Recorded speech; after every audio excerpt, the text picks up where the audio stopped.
ಬಿಟ್ಟವರ ಭವಪಾಶದಿಂದಲಿ ಕಟ್ಟುವನು ಬಹು ಕಠಿಣನಿವ. ಶಿಷ್ಟೇಷ್ಟನೆಂದರಿತಣವರತ ಸದ್ಭಕ್ತಿ ಪಾಶದಲ್ಲಿ ಕಟ್ಟುವರ ಭವಕಟ್ಟು ಬಿಡಿಸುವ. ಸಿಟ್ಟಿನವ ನಿವನಲ್ಲ ಕಾಮದ ಕೊಟ್ಟು ಕಾವನು ಸಕಲ ಸೌಖ್ಯಗಳಿಹ ಪರಂಗಳಲ್ಲಿ. ಬಿಟ್ಟವರ ಭವಪಾಶದಿಂದಲಿ ಕಟ್ಟುವನು. ಯಾರು ಭಗವಂತನನ್ನು ಬಿಡ್ತಾರೆ, ವೈರಾಗ್ಯ ಅಂತಾರೆ. ವೈರಾಗ್ಯ ಭಗವಂತನಲ್ಲಿ ಇರಬಾರ್ದು.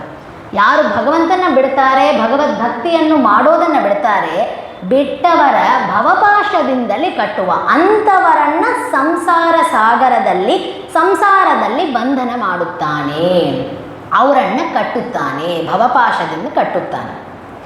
ಯಾರನ್ನು ಬಿಡಿಸ್ತಾನೆ ಹಾಗೆ ಅಂದರೆ, ಶಿಷ್ಟೇಷ್ಟನೆಂದರಿತು ಅನವರತ ಸದ್ಭಕ್ತಿ ಪಾಶದಲ್ಲಿ ಕಟ್ಟುವರ. ಅಲ್ಲಪ್ಪ, ಈ ಭಗವಂತ ಶಿಷ್ಟರಿಗೆ ಪ್ರಿಯ, ಸರ್ವೋತ್ತಮನು, ಸರ್ವಸ್ವಾಮಿ, ಜಗನ್ನಾಥ ಅಂತ ಯಾರು ತಿಳಿದು ಅವನನ್ನು ತಮ್ಮ ಭಕ್ತಿ ಪಾಶದಿಂದ ಕಟ್ಟಲು ಪ್ರಯತ್ನ ಮಾಡುತ್ತಾರೆ, ಅಂಥವರ ಭವಕಟ್ಟನ್ನು ಬಿಡಿಸುತ್ತಾನೆ ಭಗವಂತ. ಯಾರು ತನ್ನನ್ನು ಬಿಡುತ್ತಾರೆ ಅಂಥವರನ್ನು ಭವಕಟ್ಟುತ್ತಾನೆ, ಸಂಸಾರದಲ್ಲಿ ಕಟ್ಟುತ್ತಾನೆ. ಯಾರು ತನ್ನನ್ನು ಭಕ್ತಿಪಾಶದಿಂದ ಕಟ್ಟುತ್ತಾರೆ ಅಂಥವರ ಭವಪಾಶವನ್ನು ಬಿಡಿಸುತ್ತಾನೆ. ಸಿಟ್ಟಿನವನಿವನಲ್ಲ. ಅಯ್ಯೋ, ಮೊನ್ನೆ ತನಕ ನಾನು ಭಗವಂತನ ಮೇಲೆ ಭಕ್ತಿ ಮಾಡಿಲ್ಲ, ಇವತ್ತೇ ನಾಂದಿ ಸ್ವೀಕಾರ ಹಾಕಿನಿ ಅಂತ ಹೇಳಿದರು.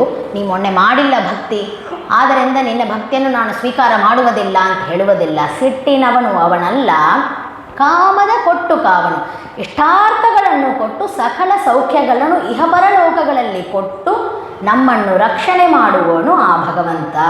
ಗಜೇಂದ್ರ ಅಂದುಕೊಂಡ, ನನಗೆ ಈಗ ಹಿಡಿದಿದ್ದು ಭಗವಂತನ ಪಾಶ, ಆದ್ದರಿಂದ ಈ ಪಾಶದಿಂದ ನನ್ನ ಬಿಡಿಸಬೇಕಾದರೆ ಅದು ಭಗವಂತನೊಬ್ಬನಿಗೇ ಸಾಧ್ಯ, ಬೇರೆ ಯಾರಿಗೂ ಸಾಧ್ಯವಿಲ್ಲ. ಯಾರು ಬಂಧನ ಮಾಡಿದ್ದಾನೆ ಅವನೇ ಮೋಚನ ಮಾಡಬೇಕು, ಬಂಧನದಿಂದ ವಿಮೋಚನವನ್ನು ಮಾಡಬೇಕು. ಯಾರು ಬಂಧನ ಮಾಡಿದ್ದಾನೆ ಸಂಸಾರದಲ್ಲಿ ನಮ್ಮನ್ನು? ಭಗವಂತ. ಆಗ ನಮ್ಮನ್ನು ಸಂಸಾರ ಸಾಗರದಿಂದ ಹೊರಗೆ ತರುವವನು ಅವನೇ, ಅವನೊಬ್ಬನೇ ಗತಿ ಎಂದು ಅಂದು ಗಜೇಂದ್ರನಿಗೆ ತೋರಿ ಗಜೇಂದ್ರ ಭಗವಂತನನ್ನು ಸ್ತೋತ್ರ ಮಾಡ್ತಾನೆ.